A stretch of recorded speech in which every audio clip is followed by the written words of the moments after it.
Hello, hello. Welcome back to part two. If you made it through part one and you're joining us back here for part two, thank you very much. We're very pleased that you're back with us for part two. And if you didn't catch part one, you can go back and watch part one another time. This is part two of commemorating Donna Kshir's 30 years in advocacy. And the anniversary date was actually yesterday. And we had a documentary, Voices for the Voiceless Advocacy Documentary. And that was coinciding with this anniversary that Donna's just having right now. So I think it's a big deal. And when I wanted to do a special show tonight, just in honor of Donna's work and all the incredible achievements that she's done, that, you know, it's not that people don't care. It's just the fact that, it's because we do all this not for profit, and we also are not attached to any federal funding. So we're not, Prevent Child Abuse America or anything like that. We're not getting paid the big bucks to do this. And so, I wanted to really make sort of a big deal about this because I think it's great. And I'm proud of you, Donna. I really am. And it's a big deal to me. So yeah, this show is very important to me. The documentary was very important to me. So if you're watching this and you haven't checked the description below, be sure and check the description because I've literally highlighted what's going on here, why we're doing this, and talked about the documentary. And there's a link to the documentary, so you could actually just click on the link if you want to go watch that documentary. And it was Donna Kshir, Lee Cougardawn Roberts. That's our other bestie, who's not here with us on this show, but we do a lot of stuff together. And Michael Skinner, who's a musician, singer-songwriter, a drummer. He's a musician, and he writes the Surviving Spirit newsletter, sends that out to people who follow the newsletter every month. And he's a survivor himself, and he's a big-time advocate. He's spoken nationally and in other countries. He's literally spoken to, hundreds of thousands of people, raising awareness about protecting children, right?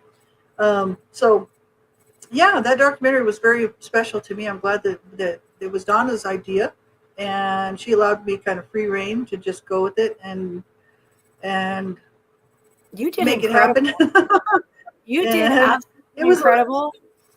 You did. It was absolutely incredible. And I just want to say thank you so much for having me kind of like as your guest and celebrating me tonight. I love it. I think it's incredible.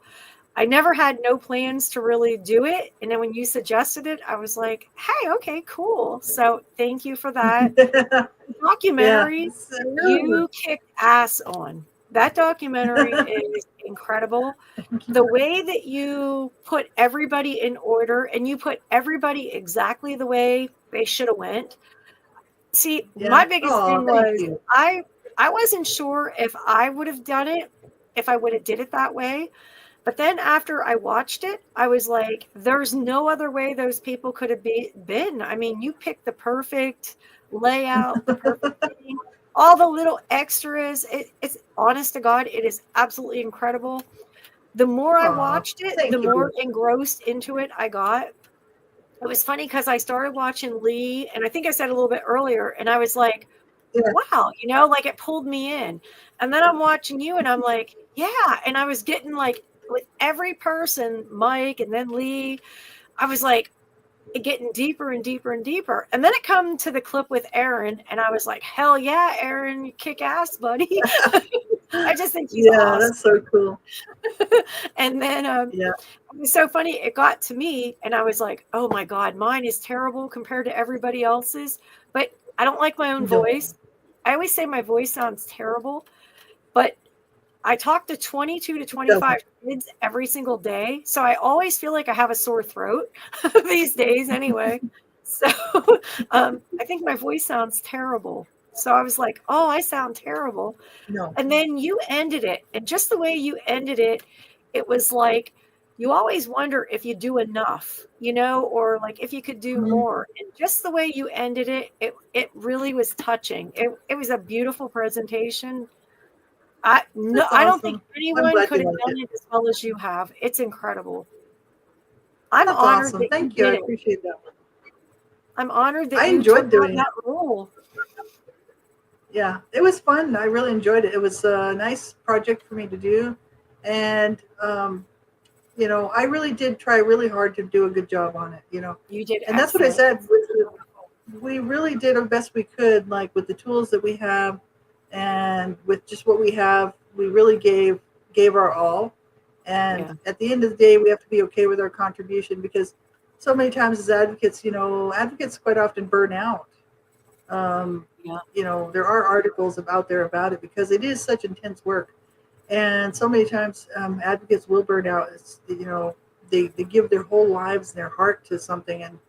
And at the end of the road, they feel like, well, they didn't make a difference.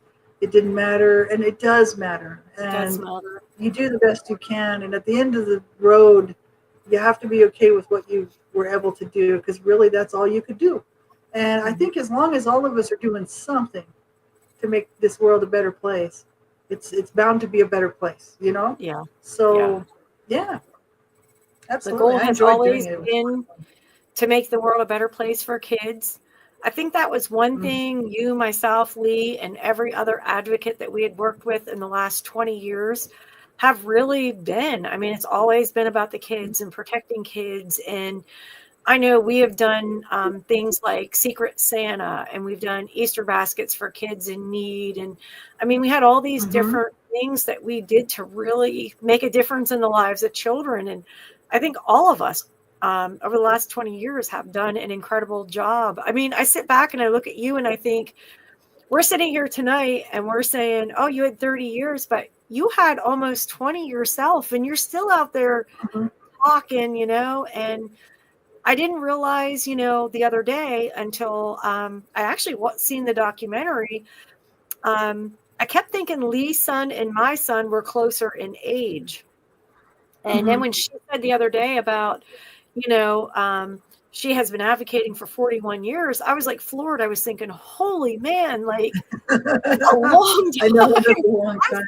I'm sitting here saying, this is a hell of a long time for me, but like, there she is, 41 years, and you have almost 20 years. And Michael Skinner, he's had, I mean, we're looking at 120 years with all the years that we've all dedicated to advocating for the rights of children. So that's right. That's a huge win.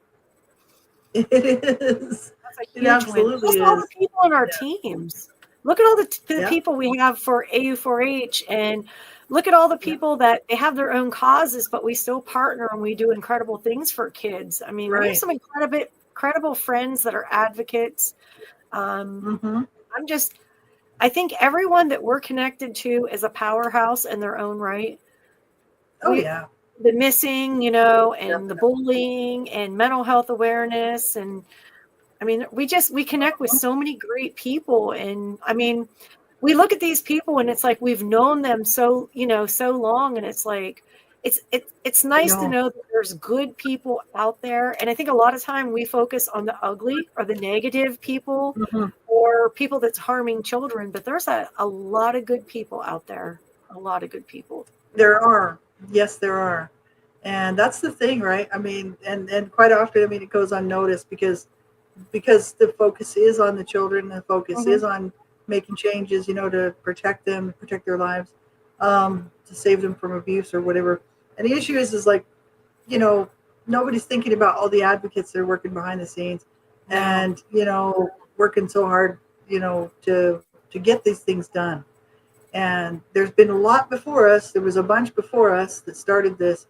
And then, and hopefully our hope with this documentary, Voices for the Voiceless advocacy documentary, was that younger advocates who are just coming, up and coming will hopefully see this and they'll be like, they'll be able to get a bird's eye view into some older advocates who have really put the time in and done a lot of the bulk of this, laying the groundwork, and that they will see that and they'll be like, oh, we have to continue this on. We have to pick up where they left off, and we have to. I'm hoping they can do a better job. I really am. Like I'm hoping. I always hope that because it's not like I mean, I'm like that's the thing. there can always be more done. And it's like, I'm hoping that these new advocates, these younger advocates who are up and coming, will just take it and run and go for it and get a lot done, you know, because these children can't wait till tomorrow. Unfortunately, that's the issue. You know, we can't save them all. No. And there's going to be a bunch that aren't going to make it because there's not enough being done just right now. But with every advocate's voice who adds their voice to this, and then action behind the voice, like Donna, which getting the laws changed and really being out there, you know, talking to, you know, state representatives, governors, all the lawmakers, you know, to get things done to save children's lives. I mean, and we're talking about, you know, to save them from abuse, you know, and it's like, we need more people in on this, right? So we do. It's amazing, like we were talking in the part one, anybody who's just tuning in now, part one, we were mentioning a lot of the people that we used to work with, not so much by name, but some of them. But we worked with a phenomenal bunch of people. Yes. Absolutely phenomenal. Like, they were great mentors for me, and I look up to them. I really do. These people had been in it before us. There were several, lots of them that have passed away already, who were a few years older than us, and they're already gone. They're all gone on, you know? Yeah. We've lost a lot of greats. Man, I'm telling you, that's it. And they were powerful advocates. And they were my mentors, and I was like always really appreciative of what they were doing and how hard they were working, you know. And this is the thing, right? We had our time to shine. And in many ways, you know, that's what I said, like even 2 years ago, I had basically put a post out and a video clip that I was basically done, you know, I said all I could say. That's what I said. I was like, I think I've said all I could say. I mean, I've said it around over and over again. It's time for somebody else to pick this up and run with it, you know, somebody younger, somebody who's got more energy and can actually do this. I mean, I'm going to be 60 this year, Lord willing, right? Yeah. So, you know, I mean, yeah, I'd like to sit back and relax now a little bit, you know, what I mean? Do some things I'm interested in. So, yeah. But in the meantime, now we can't really say we're really done, because once this law passes, we're going to be busy for a while promoting it, and also teaching people, sharing really the education piece to it. Yeah. So, but hopefully we have a whole bunch of young people in on this that can help us do this, right? Yeah. It's going to be important to show people how to use it to make it an asset, basically make it a great tool in the toolbox. I think it's something that people can use in every aspect of life, whether it's a coach, it's a babysitter, it's someone you're going to get involved with. So many people are so trustworthy. Laurie, this is going to sound funny when I say it, but listen to what I'm going to say. Have you ever known somebody and they'll say, "Can I borrow your car?" And this person will be like, "No, I don't let anybody borrow my car." But yet they'll let anybody watch their kid. Like they're more worried about who's driving their car than who they are. That's, you know, like babysitting their child. And it's like, I think that this is going to be huge. I think it's really going to teach a lot of people. I want people to be, the first time that they get involved with somebody, or like I said, their kid's going to be on a team for a coach or even a teacher, get on there and look it up and be like, okay, you know, and it's not like a lot of people's like, oh, that's because you want to go after these people or you want to get even with them. No, it's not. The reason I wanted this to be done is because I want people to be able to protect their children. I would never get on there and try to create a problem for anybody. I would never want to intentionally, you know, like ruin someone's name or reputation. That's not what this is about. This is about the fact of, because we see so many people, especially nowadays, getting into relationships, and they get into relationships quickly. Within a few weeks to a month, somebody's living in their home, whether it be a man or a woman. How do you know that you can fully trust somebody? Because so many people before us have trusted, and their kids have been abused and and killed and neglected. And no, so I want this to be like an incredible tool in the toolbox. I want people to be like, hey, my kid's going to first grade. I'm going to look up who their teacher is going to be. Hey, my kid's playing basketball. I'm going to look up who their coach is. Hey, I'm just newly out of a divorce and I'm going to start dating. I want to make sure that this guy's cool to be around my kids.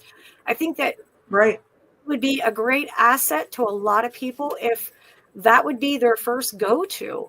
And there's no reason for it not to be. I mean, there's so many people out there, and I'm not saying again that people's not good people, but there's a lot of bad people out there. There's a lot of, I'll tell you something.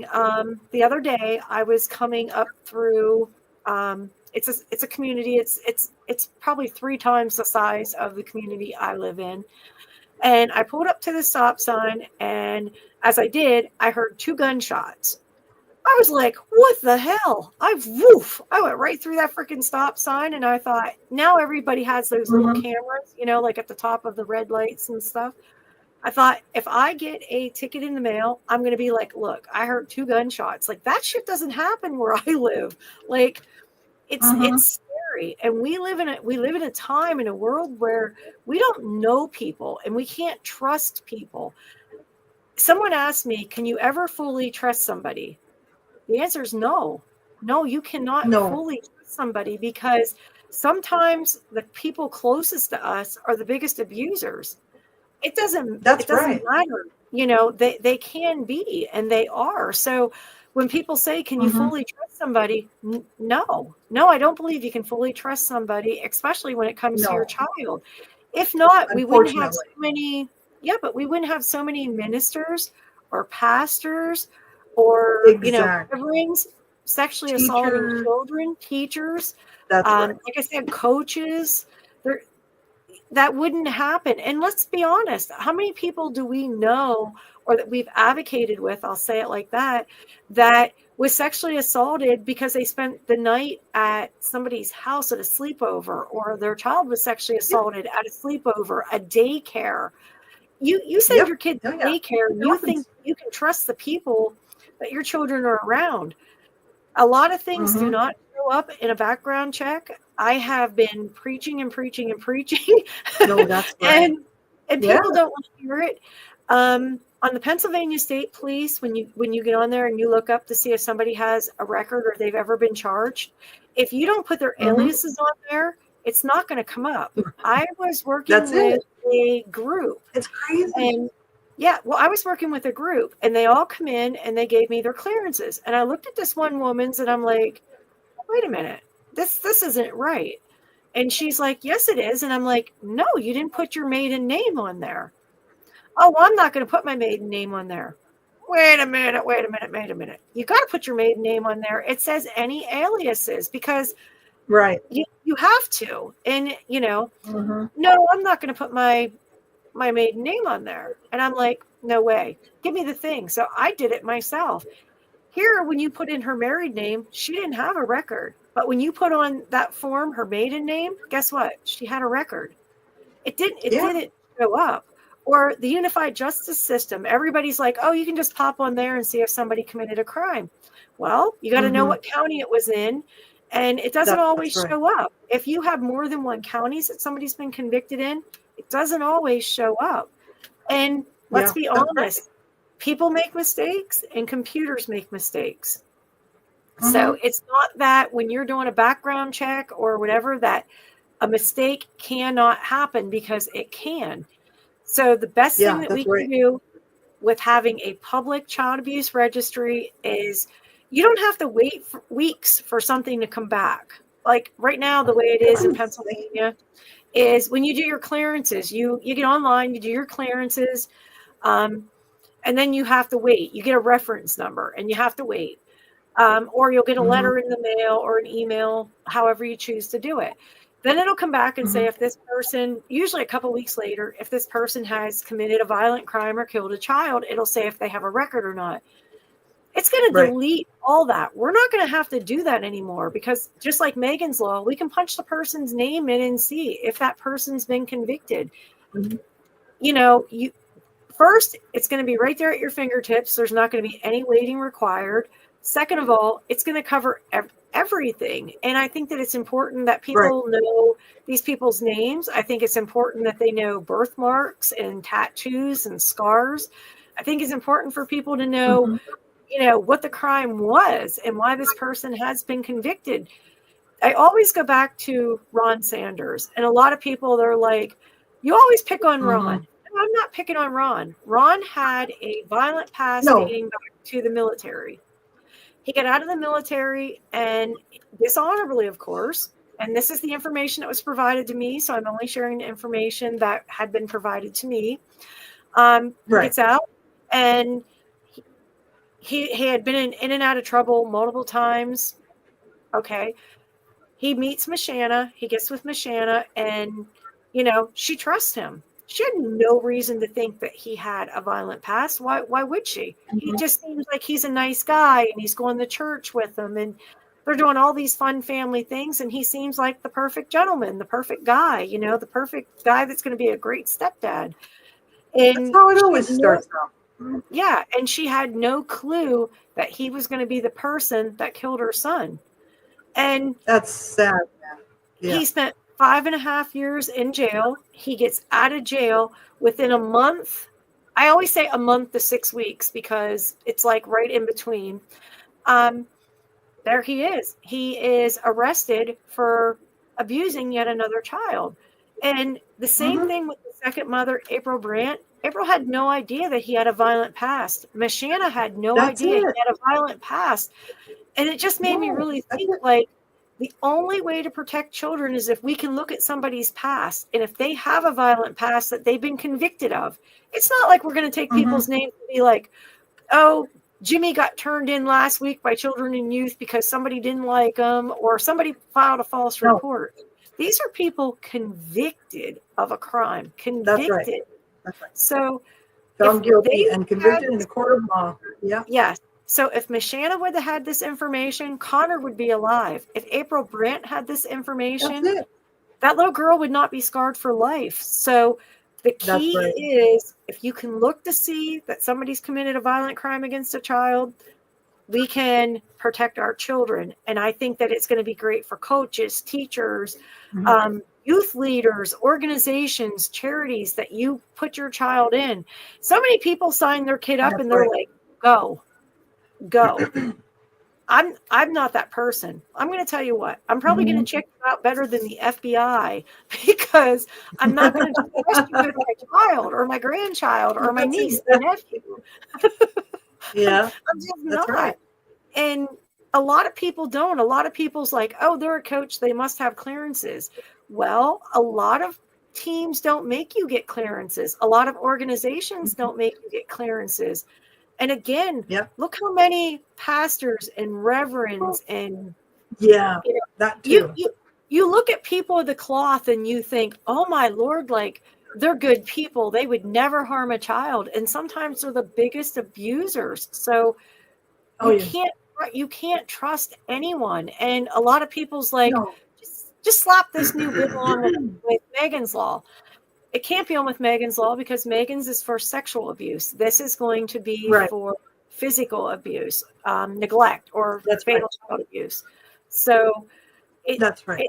Laurie, I'm telling you, this is going to make a difference. Once we teach people how to use it, it's going to make a difference and it's going to save lives. I know it's going to save lives. Yeah, oh, absolutely. Because I mean, the amount of people that reoffend is just absolutely crazy. We've been following those reports for years and years and years, looking at the issues of people who, men, women, both. It's not just only men. Men or women who kill their children or somebody else's child, do some time, 5 years, 7 years, whatever, get off for good behavior, come back out and do it again. They have no intentions of stopping their horrible, really, really, really disgusting behavior of attacking and killing children or abusing children or whatever. That's what they do, right? Yeah. So it's kind of like, this sort of thing, this that's where this registry and Megan's Law and this one coming up here, that Donna presented and is being worked on and is being passed. because it will pass. That's what Aaron was saying. It's definitely going to pass. It's like it'll definitely help in that regard to reoffending people who continue to hurt children, harm and hurt children, kill children, whatever, after they do their sentences, and they don't care. They don't care if they end up back in prison again for another stint. And this is the sad part, right? So it won't catch the first timers who don't have a criminal background. So you still have to watch, you know what I mean? Like there's lots of people who, for the first time, who don't have a criminal background will abuse a child, but at that point they'll be put on that registry, and then in Pennsylvania to start out, but hopefully it'll go nationwide. It needs to be nationwide. That's what Aaron was saying. He's like, this really does need to be nationwide. So hopefully eventually, right? But somebody's got to care about the children. Somebody does, and sadly enough, so many people don't, and that's sad, man. It just breaks my heart. I think, but there is a lot of people that do, and thank God for them. You know what I mean? So that's where it is. We sometimes it does seem a little depressing, and we sit there and we think, nothing's going to change. I've heard this from people. People, would say to me, because or you, like, we're advocates, so they know what we do, and they say stuff like, it's never going to change. Like, don't you know that there's always going to be child abuse? Why are you even wasting your time? And it's like, if you're trying to save children's lives, that's not a waste of time. No. It's not. It's the best thing. It's the best thing I could think of doing for that period of time of my life.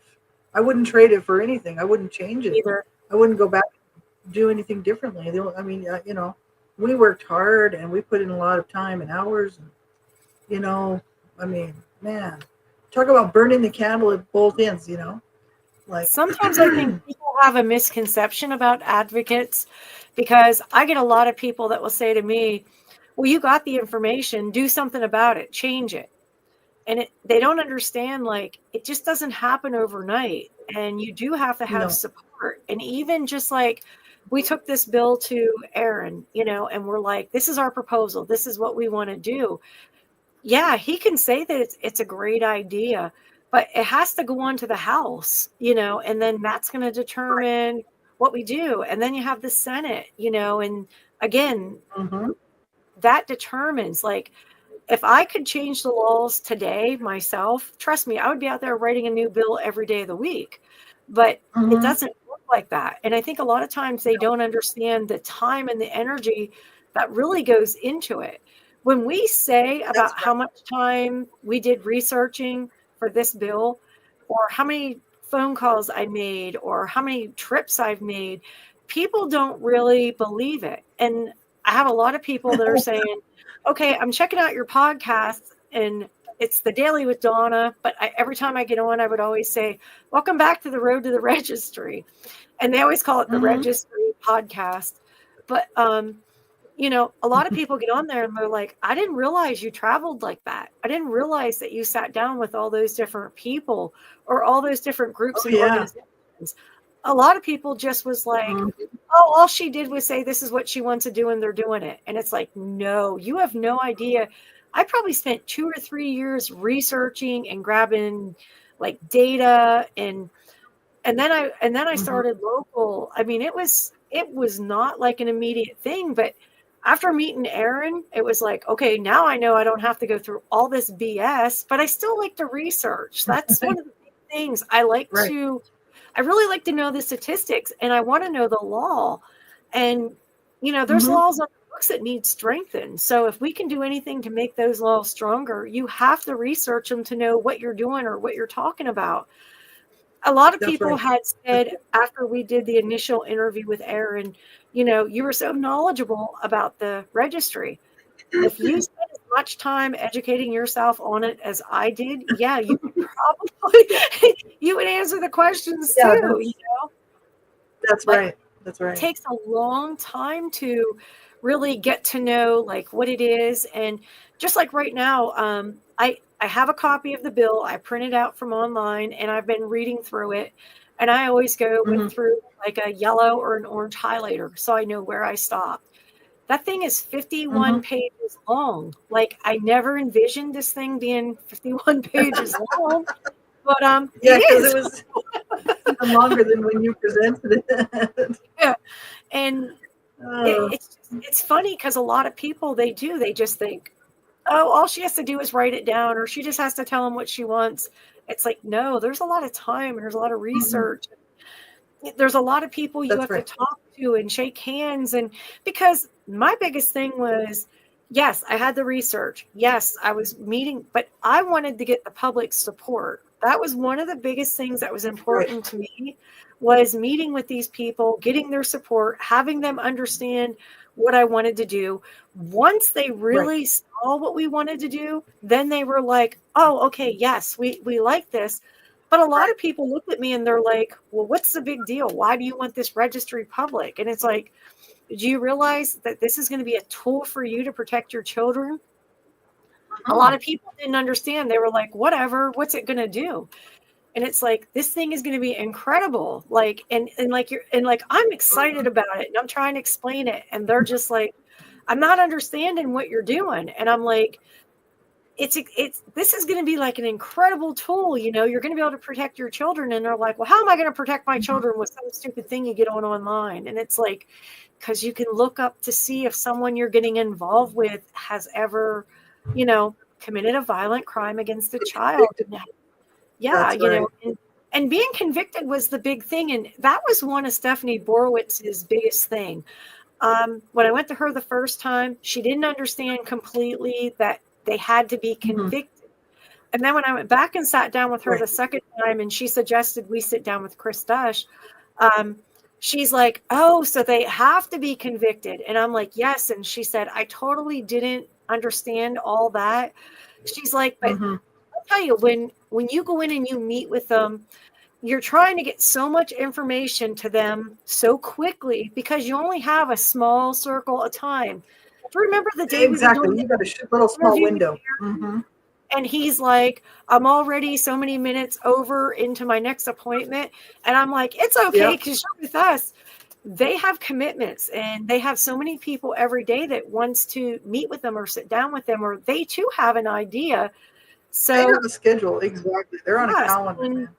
You know. Yeah. And time is limited. So it's like, you got a little window of time and you got to make it happen. Yeah. Yeah. So you have to share as much information as you can.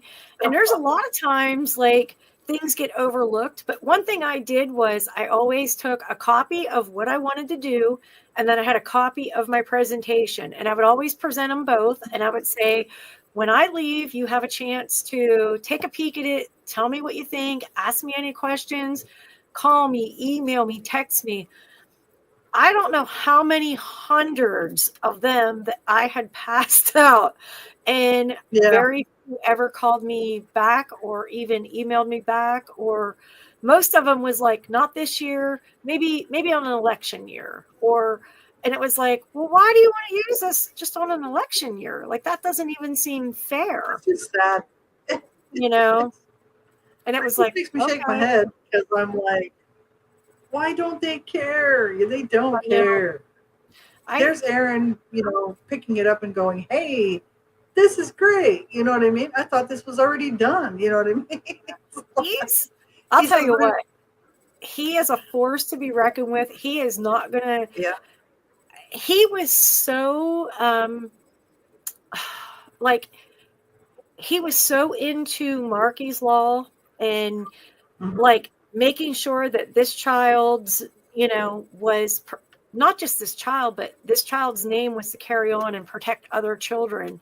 And he was about protecting children and getting the job done. And, you know, a lot of people, they don't get it. And then Governor Wolf, he vetoed it, you know, which was a disgrace. I mean, that was disgusting on all levels.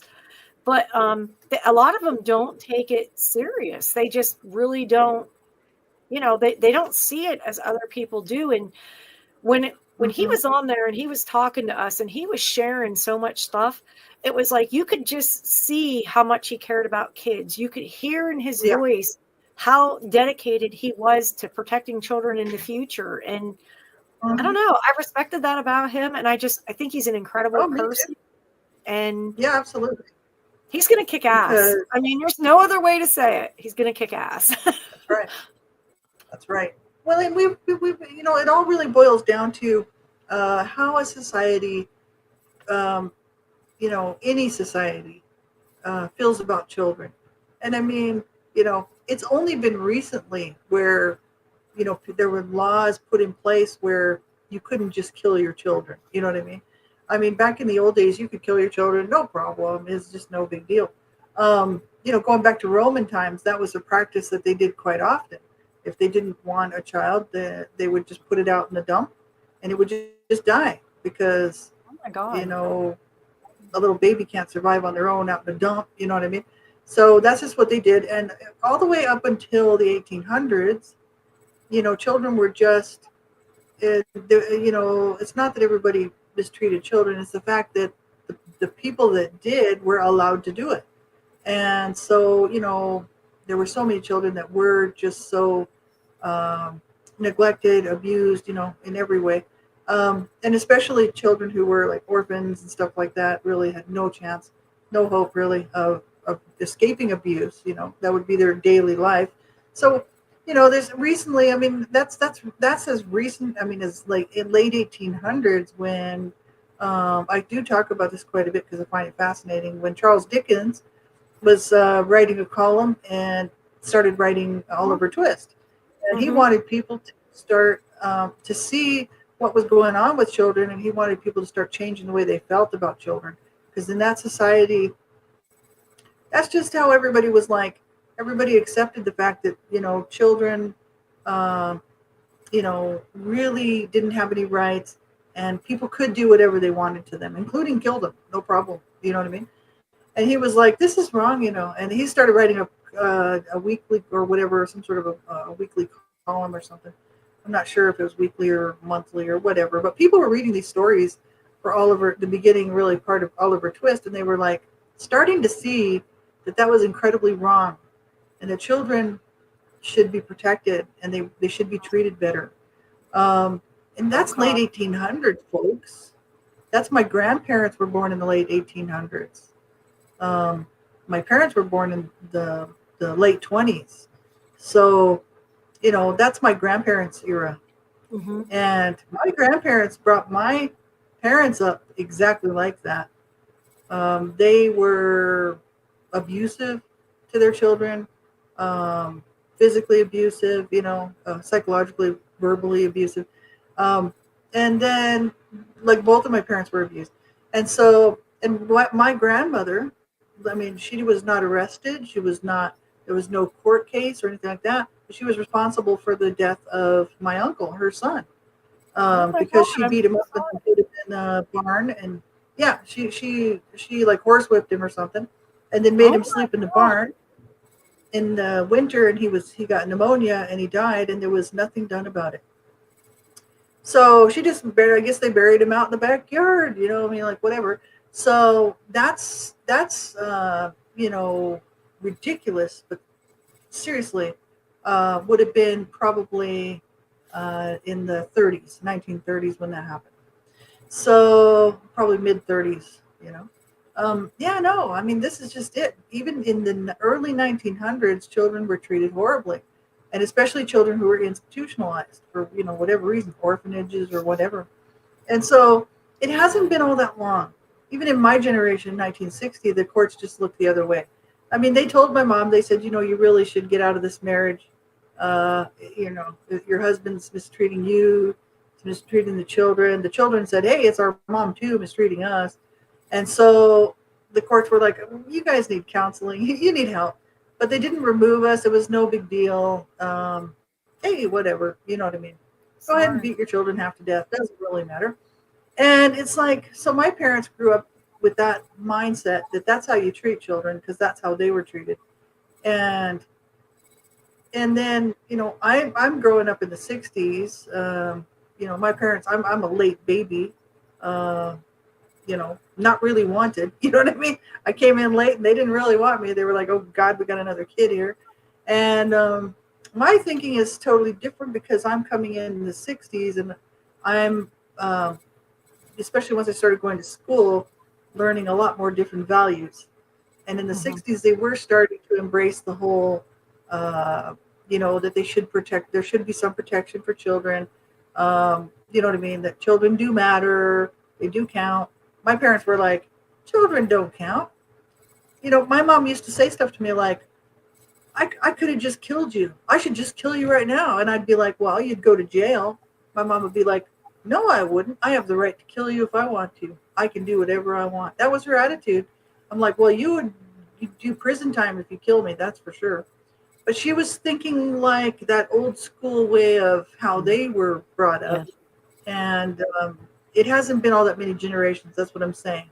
So we really need education, and we really need people to fight for the rights of the child. Children's rights are there. They're in place. Children do have rights. Mm-hmm. They have the right to not be abused. They have the right to life. They have the right to a good life. They have a right to a loving home. They have a right to get their needs met. They have a right to worship any God that they want to. They have a right to education to a certain point. They have a right to health care. There's so many rights that children have. They have a right to not be abused in any way, shape, or form. Exactly. Physical abuse, emotional, psychological, sexual abuse, you name it, neglect. They have a right to be free from that. And yet, what do we see going on? It's because the courts aren't upholding those laws. The courts aren't upholding that. Somebody goes before the judge. They just finished raping and murdering some little child that they got a hold of, whether it was their own or somebody else's. And the judge is just like, well, whatever. Slaps them with some stupid little sentence, and the mindset of people needs to change. And that's what I think as a group, all the people that we were working with, including ourselves, were really trying to point out is the fact that the way people feel about children needs to change. Yeah. And we really got to push for the for children's rights to be upheld. It's the same with human rights. If you don't push for human rights, they will be taken away. Yeah. No doubt about it. And it's like, we won those human rights. We won them by people's hard work. And those children's rights were won by hard work. People went and lobbied the courts and said, children have rights. We've got to have an international body that says this is the rights of the child, right? And it's so important to uphold those rights because right now they're not being upheld at all.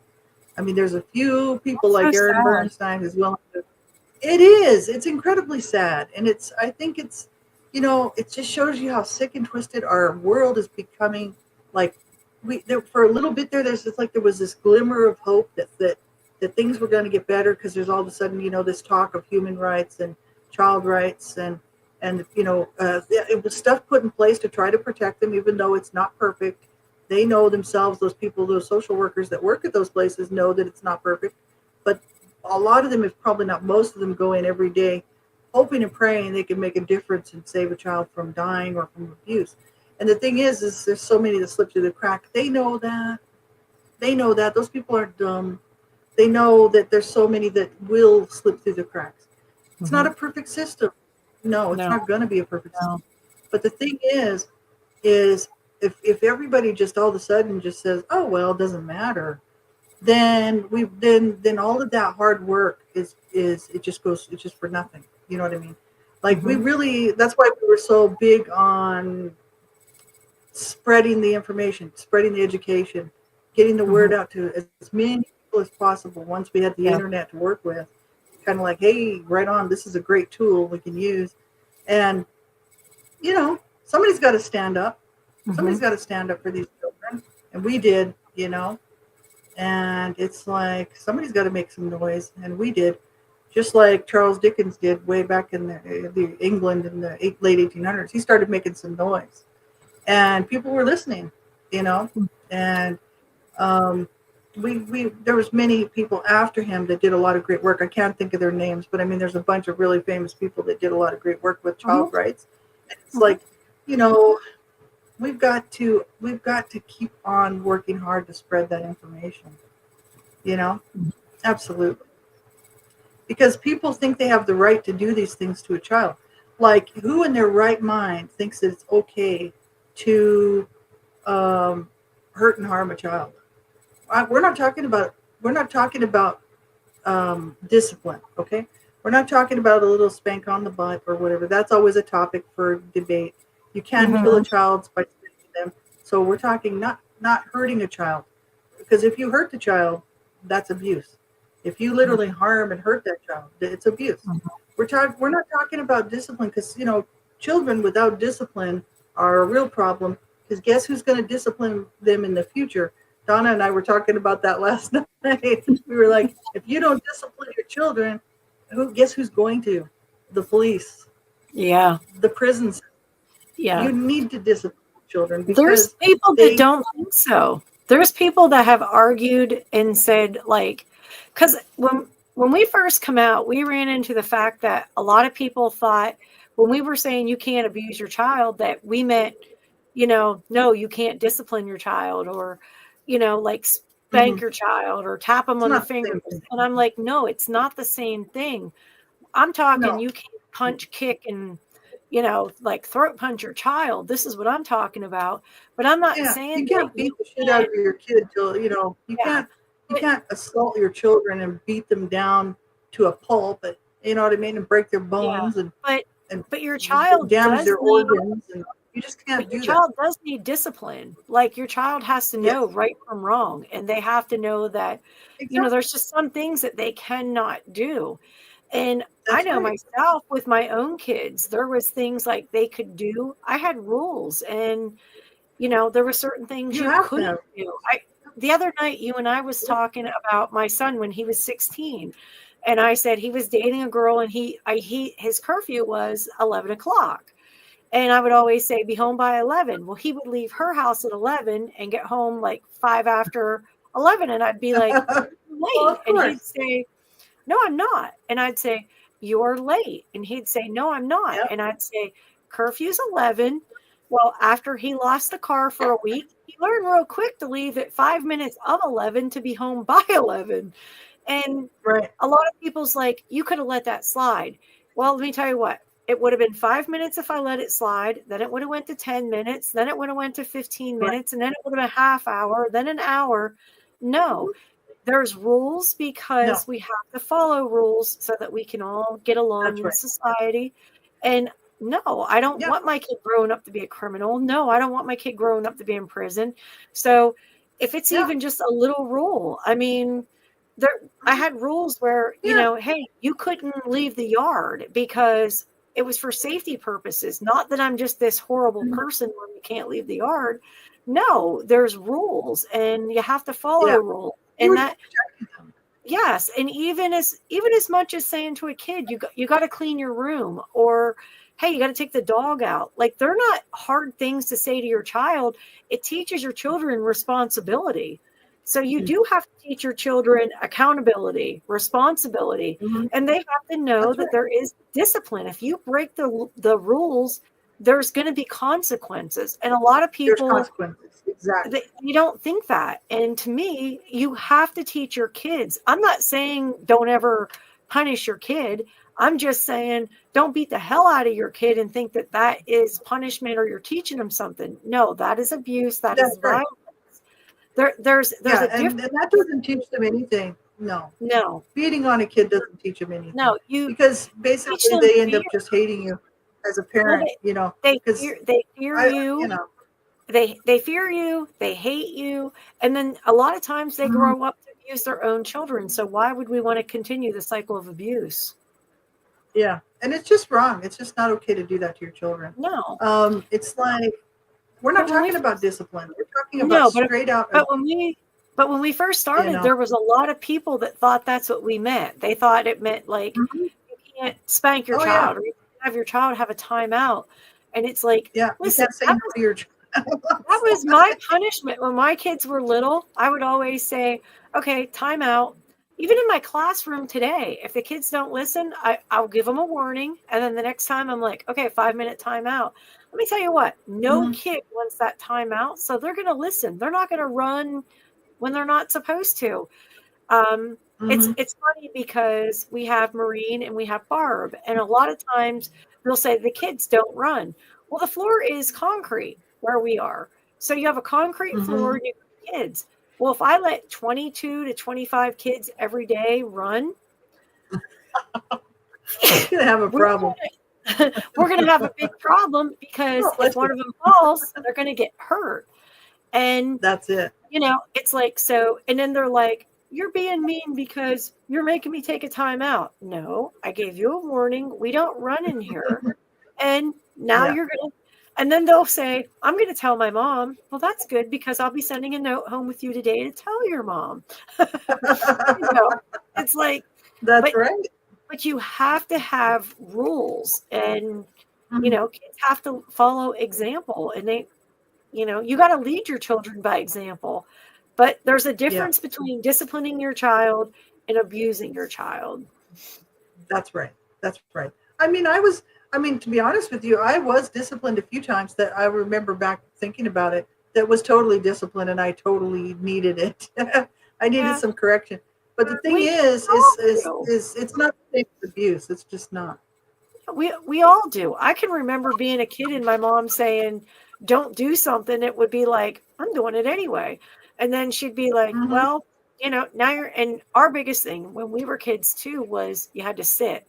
My one brother, he sat constantly because he never wanted to follow the rules. Just couldn't help my mom would be like,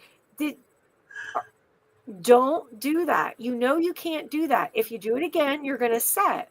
And okay, I'll never do it again. 5 minutes later, he'd do it again. She'd be like, okay, get in the chair. I think he spent more time in that chair than he did anything else because he didn't want to listen. Yeah. But then he grew up. That's the thing, right? But he grew up and he had a child and he made sure that child listened and that child followed rules and he held that child accountable. So there's a difference between holding your children accountable and abusing them. There's a difference between discipline and abuse. But we do have to hold our children accountable in this world because if we don't, imagine what our children are going to grow up to be like. Yeah, exactly. It's not a good thing. You know, there is a time for discipline, and it's like that's not abuse. You know, if you're not hurting and harming the child to the point where you're seriously leaving bruises and scarring them, and you know, beating the shit out of them. You know, that's just not good. You know what I mean? Like, I mean, that's abuse. We're talking, you know, it's if people have their own ideas of what discipline means. I mean, every parent does. That's fine, but that's not abuse. We're talking, you know, abuse is totally different, and you know, it's just a shame that people feel that because, you know, I mean, I'm just thinking about parents with their own children, but then there's all these other insane, I'm sorry, I'm just going to say it because I can't stand them, predators, child sexual predators out there who just think for whatever reason that every child just out there just is for their pleasure, you know what I mean? And, you know, the damage done, you can never ever, you can never fully recover from that. You know what I mean? You just can't. And it's like, you know, it's not okay. You can't take it back. And those people, those monsters, I call them monsters because that's what they are. These people who go out there and sexually assault children. It's like, you know, like we said before, like you were talking about, Donna, where they usually have many, many, many victims, usually up to 100. They said normally about 100 before they ever get caught, you know. And so they do a lot of damage. They go in, they get jail time, you know, they get prison time. They come out, they have no intentions on changing. And now now there's all these studies being done and government funded studies saying that, oh, it's a disease of the brain.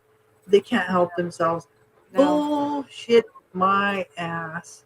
Exactly. They can help themselves and they don't have to go out it makes me sick the way that people feel about children. It's kind of like, you even get people siding with the actual perpetrators of these crimes. People that would side with, for instance, there would be people that would side with that guy that in part one, we were talking about this little boy who years and years ago, we covered his story, talking about it a lot on different radio shows that we were doing. Because all he did was take a bun off of he was hungry, he took a bun off of the stove, and his dad spent the next 3 days abusing him so badly, tied up to a chair, that he died 3 days later, this little boy, and we were heartbroken. It was such a horrible story because the mother did nothing to protect him and cried the blues about it, saying she was worried for her own life. She didn't go get help. She just let him kill her little boy. And my heart was broken because there are people that think that's perfectly fine. That's what you do to children when they misbehave. And it's like, that was my mom's idea of what you do to a child when they misbehave. That was her idea, is like, you just really give it to them. You know what I mean? And it's like, that's so incredibly wrong. It's not funny. Like, you don't do that to a child. You don't. No. And anybody who thinks that that's okay, I'm sorry, that's just wrong. And so the society, so we really do need for people up and coming advocates who are out there, you've got to get the way that people feel about children changed in society. We really need more protection for them, not less. We do. We need more. We need more stiffer penalties for. We need punishments that fit the crime. Because right now the punishment does not fit the crime. No, it's only somewhere you're at, what state you're at, like you were saying, Donna. One state over one county, it's all different, right? Yeah. Depends on where you're at. Some people, some places you get the death penalty, right? Laurie, could we take a 5-minute break? I need a tissue. Oh, for sure. Yeah, I need a tissue. I got a cold and I've been sneezing and I'd feel more comfortable if I could grab a tissue. Just give me 5 minutes. You go ahead. I'll just keep talking. You bet. Okay. Just give me 5 minutes. I'll just take you out. Okay. So, that's the issue. Like, we really need we need to change the way that people feel about children.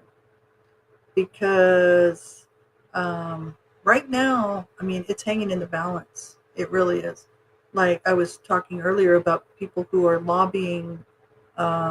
Each year, there's a group that lobbies in the United States. There's a group that lobbies the government because they want to have sex with children. So they want the government to pass a law that they can have sex with children freely, no problem. And it's only a matter of time before some perverted, lawmakers vote on that. Yes. You know what I mean? Do you think that's okay? I don't. I know there's a lot of people that do, but I'm going to stand up and say, no, it's not. I'm not afraid to stand up and say, no, it's not. These people don't scare me. You know what I mean? Like, I lived with two of the biggest monsters on the planet, my parents. You know what I mean? I'm not what are you going to do to me? It hasn't already been done. I don't care. You know what I mean? I think it's incredibly wrong. And we need to speak out against what's wrong. We really do. These children don't stand a chance if we don't speak out on their behalf. If we don't stand up and do what we can. Main thing is, if you're a parent, look out for your children. Don't abuse them. Bring them up properly, and do the best you can. We're not talking about, socioeconomic stuff. We're not talking about that. You do the best you can with what you have to bring up your children, right? And, do what you can. Make sure the children in their little friends and playmates, make sure they're not being abused. You can learn the signs and symptoms. You can learn how to spot abuse, and you can just make sure the children in your life are not being abused. And if everybody would do that, that'd be great. You know what I mean? So if you're listening, and you have children, do all you can to protect them. It's really it's so important, because all you have to do is start looking at some headlines. Sadly enough, just look at the headlines. That's what most people don't want to do, because they don't want to see it. It's so disturbing.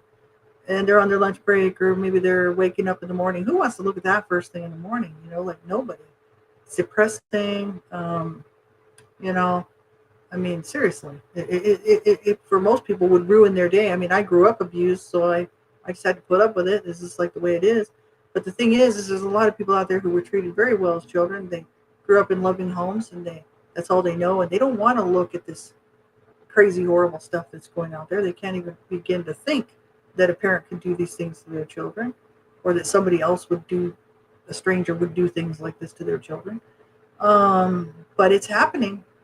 It's happening, folks. And you don't want it to be your child. I tell you that. You do not. So if you have children, you've got to do what you can to protect them. You got to watch out, everyone who's around your child, because everyone who's around your child has the potential to be an abuser. So it's just so important, And I think Donna's ready to come back. I think she's ready. We'll bring her back here. I'm sorry. Hello. Oh, don't worry about it. No worries. I just kept talking about how important it is for people to look out for their own children and look out for the children around them. I said, because if everybody would do that, the world would be a better place.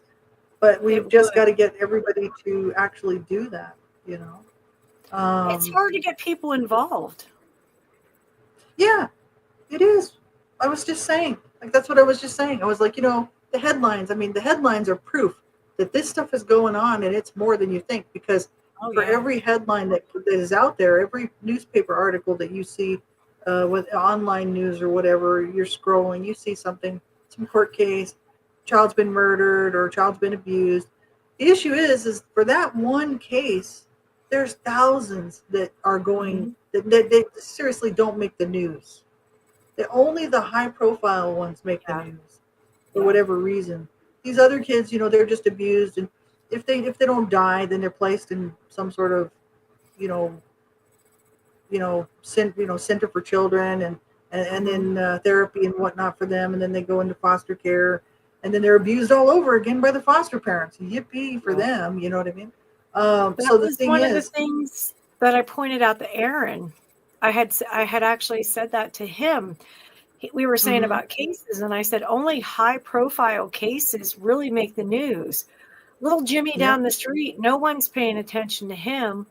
That was kind of like Anson Stover. Remember the boy close to my community that passed away? And his had abused him for months, and it was horrific abuse that he endured. It was in the newspaper one or two times, and then I haven't heard of that little boy in several years now. Jasmine and Nicole Snyder down in Lycoming County. You never hear anything more about them. And something that really makes me sick?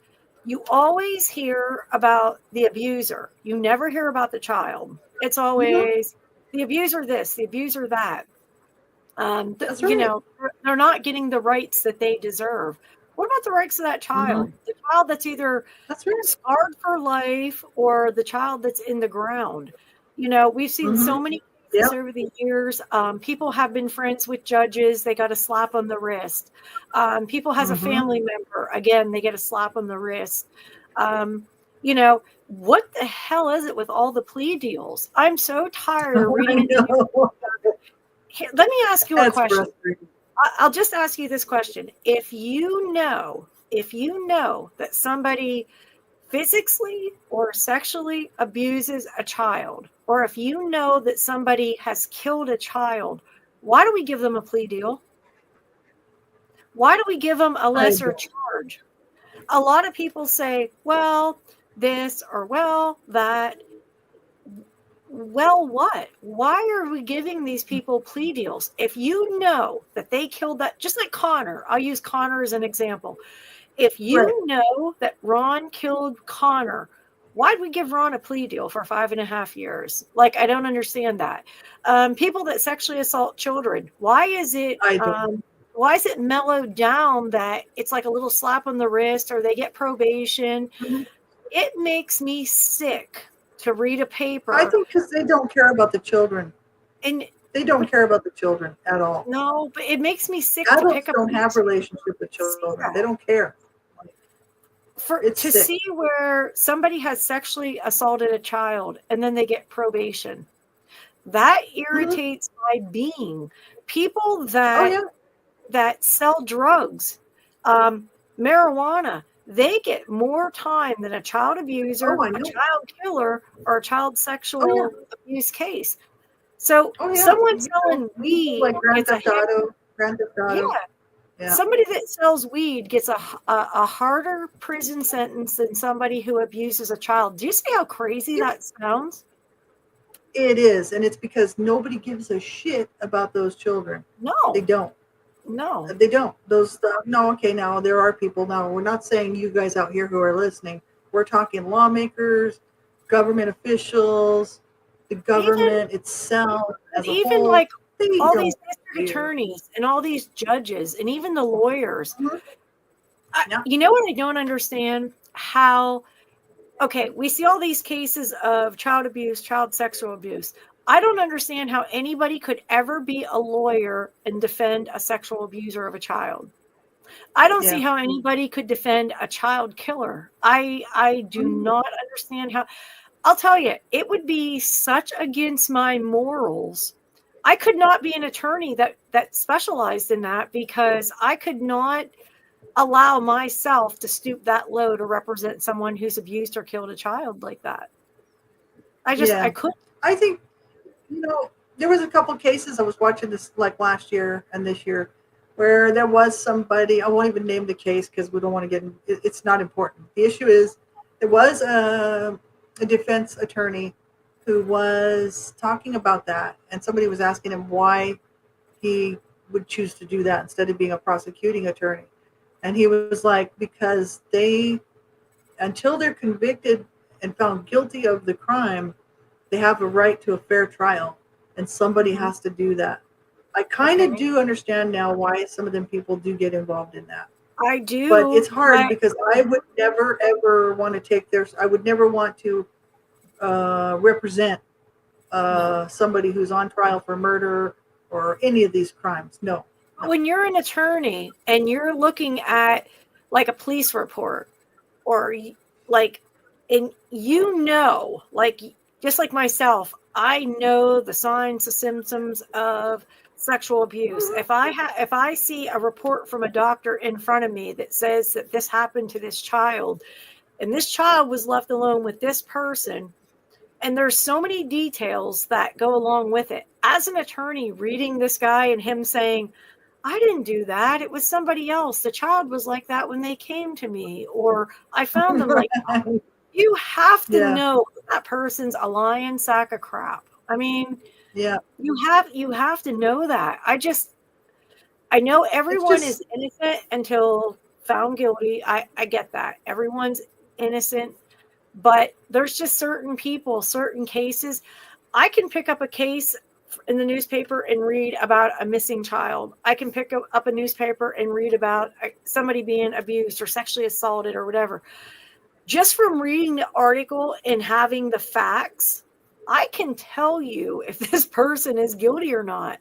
Oh, and there's a lot of you can. People aren't dumb. We're not dumb. And put two and two together. Yeah. So what I'm saying is these attorneys that represent these people, I don't know. I don't think I could go home at night and look at myself in the mirror knowing that somebody that just sexually assaulted a child and killed that child just got away with it. They got probation. I don't think I could. I wouldn't be able to do it. No, I wouldn't be able to do it. I know that because I want to be the judge throwing the book at those people. Yeah. You know what I mean? Like, that's my role. I'm like, I want to. If I could be anything, I would be a judge. If I could have any role in law, I would be a judge. They would be the sorriest son of a guns coming to me. They would all be like maximum sentence allowed. Oh, seriously. My court will have no plea deals. Absolutely no plea deals. Yeah, because those people, they're not going to change. They're not going to change. And they are who they are. You know what I mean? And it's like, that's sad, but that's true. And it's kind of, it is what it is. I just think they have to pay. They should pay for what they've done. And I think that, well, it's not life for life, I mean, like, unfortunately, because seriously, that's how I think it should. But I just think that there have been people that have been wrongly convicted. We know this. Oh, yeah. Sadly enough, it does happen. Now with DNA, they can really bust people, which is great. But there has been, people convicted wrongly, and that's sad. Yeah.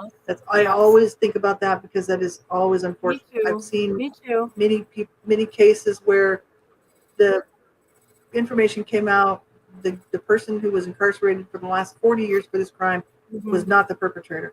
And then, of course, you feel bad for that person, right? Yeah. So it's, this is not a perfect system. It's not a perfect world, The issue is there's plenty of people out there who are getting plea deals where there is total proof because there was witnesses as well as it's on camera. They've got people, they literally, we're talking, there's no possible way that this just didn't happen. You know what I mean? It's like the proof is there, right? And they've got them on camera. They can literally see this perpetrator committing the crime. There shouldn't be a plea deal in that. You know what I mean? Because it's like you've got them. You don't need to worry about doing that plea deal. I think what it is they don't really want to load the prisons because the prisons are pretty full, and they just feel like, that's what I'm saying. It's kind of like, somebody gets busted for selling pot. Oh, that's a big deal. You got to lock them up forever. Somebody gets busted for stealing a car. Oh man, they got to go away for 25 years.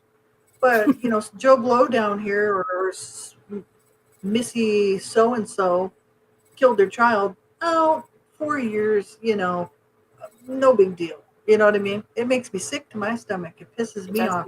Children are worth way more than some stupid ass car, and way more worth than somebody who's just selling a few bags of pot. You know what I mean? It's like nobody gives a shit about children. And I can say that, and I can just sit there and I can say it. I can say it all I want. You want to take a poll on how many people actually give a shit about children? You'll find that it's very few. Yeah. Unless it personally affects them. Other than that, you don't care. Yep. I see the headlines. It makes me mad. Logan and Lexi post headlines of just about every single day. And there's like maybe 3 or 4 people that will put something on there. They'll make a comment or they'll like it or be angry or whatever. I know a lot of times they'll ask me, would you give like an opinion of what you think? And a lot of people like the opinion things, and I do that, but you still don't get a lot of people, especially if it has to do with child abuse. They're just like, whatever. No. If it has something to do with something else, they're all over it. When we first started doing the thing with Aaron and our interview went out where he joined us on the whole issue, it was on, I forget what format of social media. I had like 7,000 followers on that page. And I'm like, okay. And it was like a private page. I can't remember what page it is. We have several pages for AU4H. So I know. I know you could. I don't know. Anyway, but we had like 7,500 followers or something to that effect. And they put a clip on there. And it said, anyone that had a child that thinks this is going to be an asset, please, like, heart, comment, whatever. We literally had 7 people out of 7,500.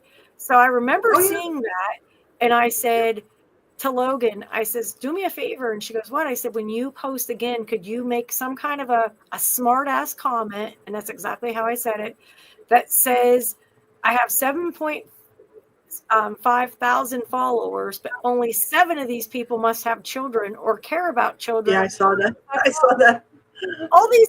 All these people are coming back and they're making comments and they're like, I didn't see your post. We love children. And it's like, no, you didn't. You saw it and you didn't comment because you can see everybody who sees it. Like, you know what I mean? Like, Mhm. you can see who sees it. So I'm Yeah. like, no, I know you saw it. Especially when you're in a private group like that, it's like, no, I Mhm. see who saw it. So you're full of That's shit. right. But people It's so sad. they'll lie to you. They'll tell you what they think you want to hear. Mhm. I don't know. I get frustrated because I think the children are our future. We got to protect them. They are. If it was someone's child, they would be going crazy. But because it's not their child, I don't care, or I don't want involved, Exactly. or I don't want to hear the drama. But let it be your Mhm. child. Let it be your niece, nephew, your Yeah. own baby. You're going to have a Yeah. shit fit And because you're going to we'll- want justice for that baby. But because it's somebody's child that doesn't belong to you, I don't care. I doesn't don't matter. have the time. Even I know. signing petitions. We would be This happened. going door to door with petitions, and we would say, would you just take Mhm. 20 seconds and sign your name? I mean, you get the door shut in your face. You'd have people saying, I don't believe in that shit. You know, you're picking on people. People's know. allowed to treat their kids the way they want. Or the It's most sad. famous one I got was, it's my effing kid and I'll do whatever the F I want, and you ain't gonna tell me that I That's effing can't. that's it. That's it. That was the biggest Yeah. That was response. my parents' attitude. That was the biggest response I got from people. It's my effing kid. I'll do That's whatever sad. I want. Yeah, and that's pathetic, man. It's just like, I'm sorry. You know, that's yeah. Okay. Just remember, you're gonna have to answer to God. So just remember. This one as a guy, parent, I mean, people. this one guy, What's he that? was short. I'm tall. I'm 5'8". He was short, little short, maybe 5'4" guy, probably like Lee's size. I'm gonna say he weighed 100 pounds soaking wet, if that. And he acted just like he was this big badass guy and he was going to kick ass. And I'm thinking, oh my God, you know how many men would kick your ass? And I'm a lady and I could probably kick your ass. He was so like rude and ignorant. And the way he talked about his own children was disgusting. But he thought he was like this big, tough man. And it's like, no, you're actually pathetic, number one. And you're a little shithead. Like, you have that belt in your hand, and the only way you're controlling your children is because you have a belt in your hand and they're afraid they're going to get their Right. asses. And I don't mean discipline, I mean beat. But no, that's right. Honest, I can see that guy to this day. And when I think of him, I just want to haul off and give him a punch. I know. And we're like nonviolent people, but the thing is like that's what that rage does. It's like it just pisses me off because when there's no excuse for that. There's not. There's them poor little kids, and he has this belt, and he's going like just snapping it and smacking it in his hand, and it's like, you little puke. Like I said, and I'm not violent, but I literally thought to myself, I would like to kick your ass, or I would like to. I know. I wanted to be a police officer, like I wanted to be a cop, and I wanted to go bust people, because just from the way that I grew up, I would have loved to be a cop and bust people. Yeah, you would have made a great officer. Yeah, I wouldn't have picked on the people that didn't need to be picked on. You know what I mean? Like, I would have been going after the bad people, definitely. So it's too bad because I wanted to be in the service. So, because there's so many pathetic thugs out there who need to be taken down. They really do. Yeah. We always say we support the blue, and we do. Yeah, absolutely. I do. Absolutely. Because who are you going to call when you need help? So many people that are always like running down the forces, whether it's the police department or, I mean, there's good people and bad people in everything. There's good cops, there's bad cops. Thing is who are you going to call when you really need help? We have a lot. Of course, you're going to dial 911. We have a lot of people with ambulance and like rescue and that kind of thing.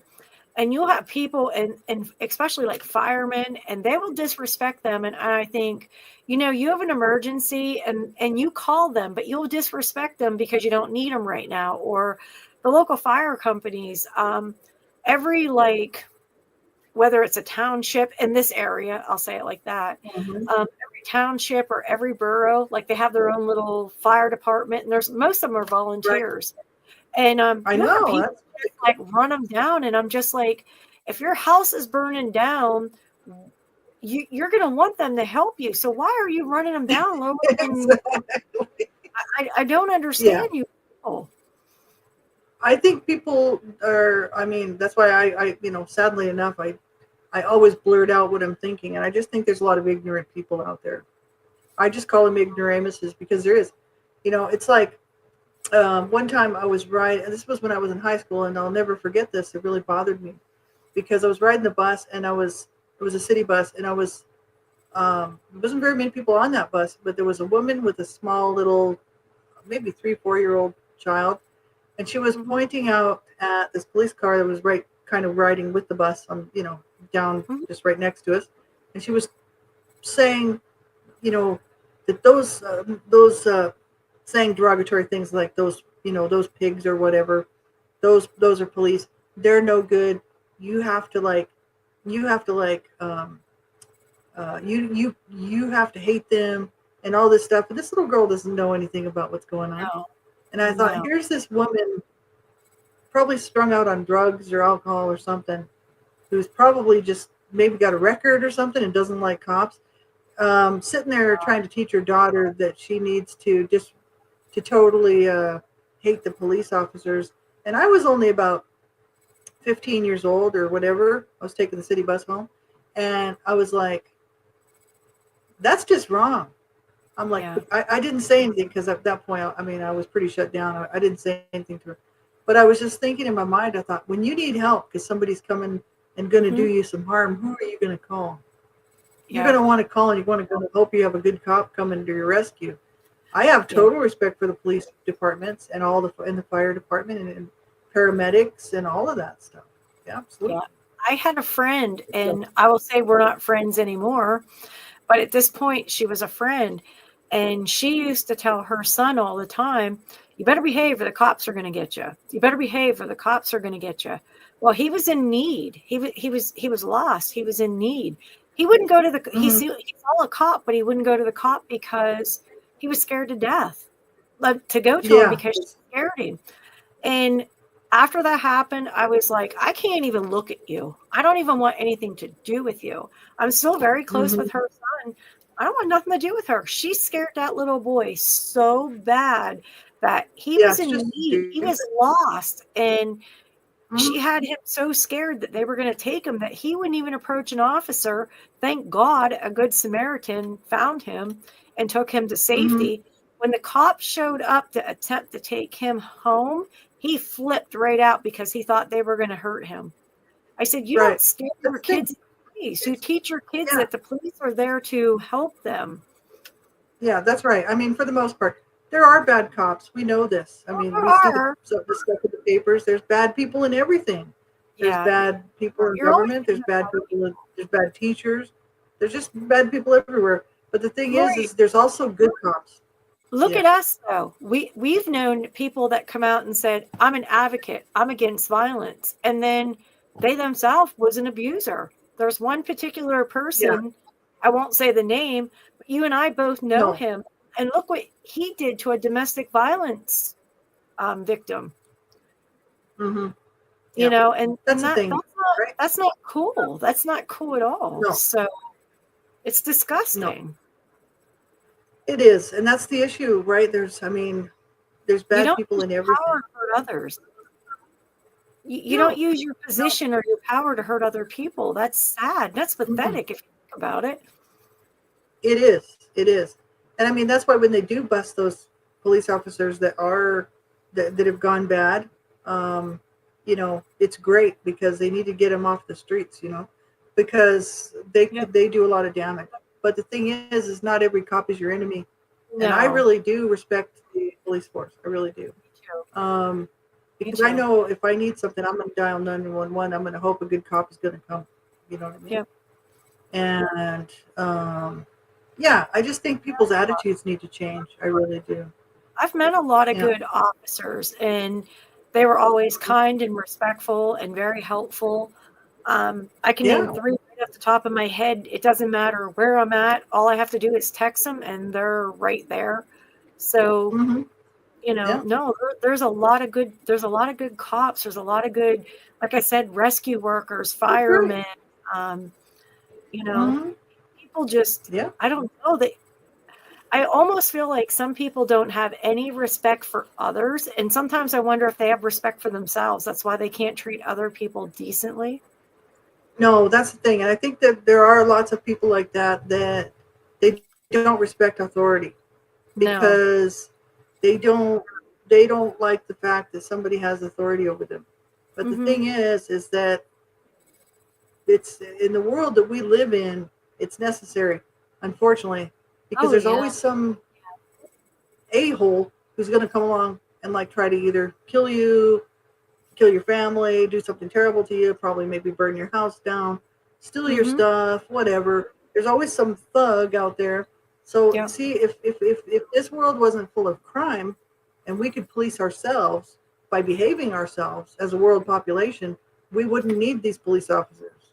No. But since people are so screwed up that they can't just mind their own business and stop doing whatever they're doing to cause these problems, we got to have the police around.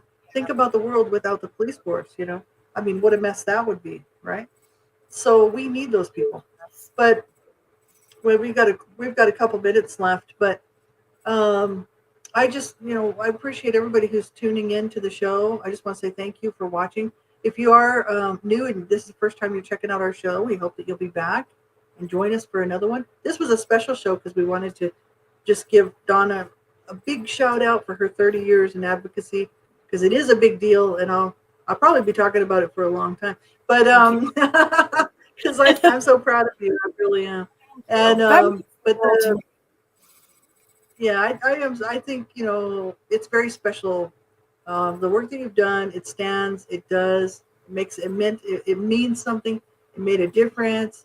And seriously, I know you're not done really, because you're still going to do other things. You know what I mean? But I think it's a great milestone. You know what I mean? Like 30 years. And so kudos to you, Donna. Wonderful work you did. And you're my really my hero on the earth. I don't have a whole lot of heroes, but you really are it. And well, I've just watched what you do for others, and I watch what you do for me and other people, and you're just a wonderful person, with a big heart. And so thanks everybody for tuning in. And next week we are going to have on a very special guest again, Zaid Garcia. And he is the burn survivor, the miracle burn survivor. And because his show got cut off the last time, we had him on an interview, and it was really great, and we were having a wonderful time. And then all of a sudden, I think my internet it just crapped out, so I lost everybody. It was like it was sad. Yours did. It just shut us completely right down. It was awful, and he was talking about his story and telling about his story, and I told him, I said, we got to have you back on, and so he's agreed to come, but he's very happy about it. He's like, I would love to come back on your show, even though it's women like me and he's a guy. He said, I wouldn't mind coming back on as a guest, but he's such a nice guy. He's like 22 years old, and he's got a heart of gold, and he's fun and he's interesting. But his story is amazing. It's very powerful. So he's going to come join us next week on the 16th. So we'll have that show page information out there for you. But if you take a look below, if you haven't checked out our description, because we got all kinds of info there about the documentary that we just did, Voices for the Voiceless, 30-year advocacy documentary, which was really commemorating. It sort of coincided with Donna's 30-year anniversary, and that's why I wanted to put them. I basically wanted it to be at the same time, because to me it seemed proper, right? Because the documentary originally was Donna's idea, but this is going back, I mean, a long way back. I mean, we've been working on that for a while. So it just seemed fitting to have it on the anniversary date, which was yesterday on April 8th. So be sure and check that out. The link there is in the description. And come back and see us next week. Share this out with everybody. Hit the like button if you like it. Give it a thumbs up. Yeah, and thank you, Donna. I hope you have a great night. I really appreciate you having me on, kind of as like a guest tonight to do this. This just meant the world to me. I really didn't have any big plans like to celebrate or anything. And when you suggested this, I was like, oh my goodness, I love this. Thank you. It's a great gift and I'm honored. Yeah. Well, I think, you know what, to be honest with you, you're the gift. You're the gift. And you're the gift in my life. You're the gift in so many people's life. I'm serious. And, you know, you deserve this and a whole lot more, but at least more people will be able to hear about your story and how you and what you've done and what you're still doing, and that they can support you. They can support your work. They can buy your books. They can share your websites. So everybody check the links below and seriously share us out. We're a new channel and we've been around a long time, as you can tell. But we've been talking publicly online for 20 years. But the thing is like, this is a new channel. So we are trying to get it going. So share it out, see what people somebody out there, we'll find our tribe. So have a great night, everybody. We'll talk to you later, boo. Good night, everyone. Have a good night. See you next week. Actually, I'll talk to you sooner than that, but see you guys next week. Bye.